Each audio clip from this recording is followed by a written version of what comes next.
Halo guys, Assalamualaikum warahmatullahi wabarakatuh. Kami dari kelompok 2 ingin mempresentasikan tentang materi pertemuan 5, yaitu pembayaran pajak.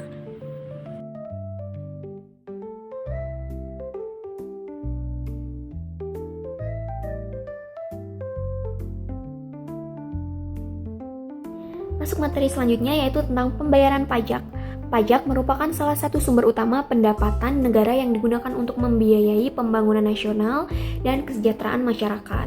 Oleh karena itu, kewajiban wajib pajak dalam memenuhi kewajiban perpajakan itu sangat penting. Namun, masih banyak wajib pajak yang belum memahami secara menyeluruh mengenai ketentuan jatuh tempo pembayaran, tata cara pembayaran, serta sanksi atas keterlambatan pembayaran pajak. Kurangnya pemahaman ini dapat menimbulkan permasalahan administratif maupun finansial. Penting bagi setiap wajib pajak untuk mendapatkan edukasi yang memadai agar dapat memenuhi kewajiban perpajakannya dengan tepat waktu dan sesuai aturan. Nah, kita masuk ke bagian dasar hukum. Pelaporan dan pembayaran pajak harus dilakukan secara tepat oleh wajib pajak dengan terlebih dahulu berkonsultasi ke kantor pelayanan pajak KPP atau lembaga hukum yang relevan untuk menghindari kesalahan dan sanksi. Wajib pajak juga perlu menghitung penghasilan dan kewajiban perpajakannya secara cermat sesuai peraturan. Dasar hukum yang mengatur tata cara pembayaran dan pelaporan pajak tercantum dalam pasal 10 Undang-Undang Nomor 6 Tahun 1983 tentang Ketentuan Umum dan Tata Cara Perpajakan (KUP).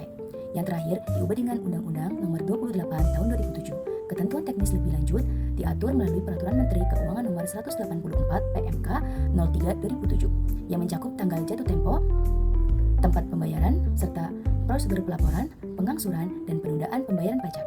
Oke, selanjutnya adalah jatuh tempo pembayaran pajak menurut Undang-Undang KUP dan PMK nomor 242 atau PMK 03 tahun 2014. Apa saja sih jatuh tempo pembayaran pajak?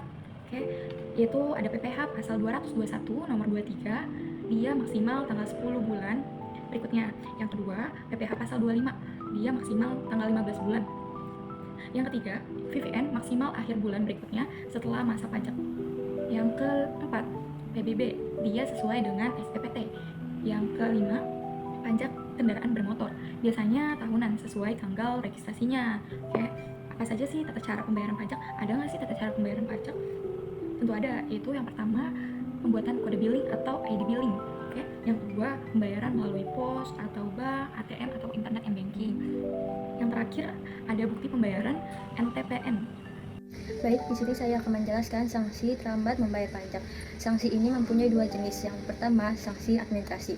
Denda SPT sebesar Rp100.000 sampai dengan Rp1 juta bergantung jenis SPT-nya. Kedua, bunga keterlambatan 2% per bulan, maksimal 24 bulan. Untuk sanksi yang kedua yaitu sanksi pidana. Jika sengaja menunda dan menimbulkan kerugian negara, dikenakan pidana sesuai UU KUP.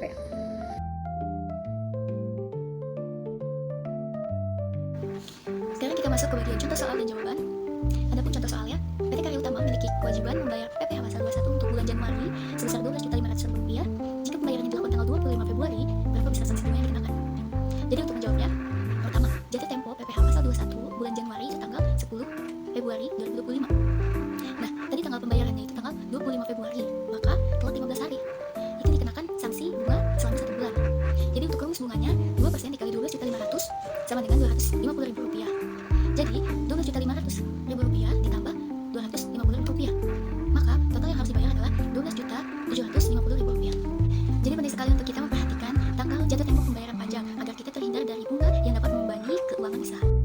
Oke, selanjutnya adalah kesimpulan dari pembayaran pajak, yaitu pembayaran pajak memiliki tenggat waktu yang wajib dipatuhi oleh wajib pajak, berupa pemahaman terhadap prosedur pembayaran, juga guna harus mempunyai ID billing, dan pentingnya memperoleh NTPN sangat penting guys.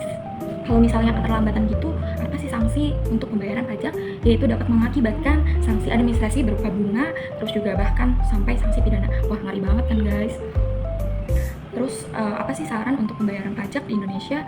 Yaitu wajib pajak diharapkan memanfaatkan layanan elektronik DJP untuk mempermudah proses pembayaran serta memperhatikan batasan waktu guna menghindari sanksi yang merugikan. Kayak Indonesia kan udah makin canggih ya guys, jadi kita harus memanfaatkan teknologi atau elektronik yang sudah disediakan gitu guys. Demikian pembahasan materi kali ini, semoga bermanfaat dan menambah pemahaman kita bersama. Kami kelompok 2, kurang dan lebihnya mohon maaf. Wassalamualaikum warahmatullahi wabarakatuh. See you guys. Sampai jumpa.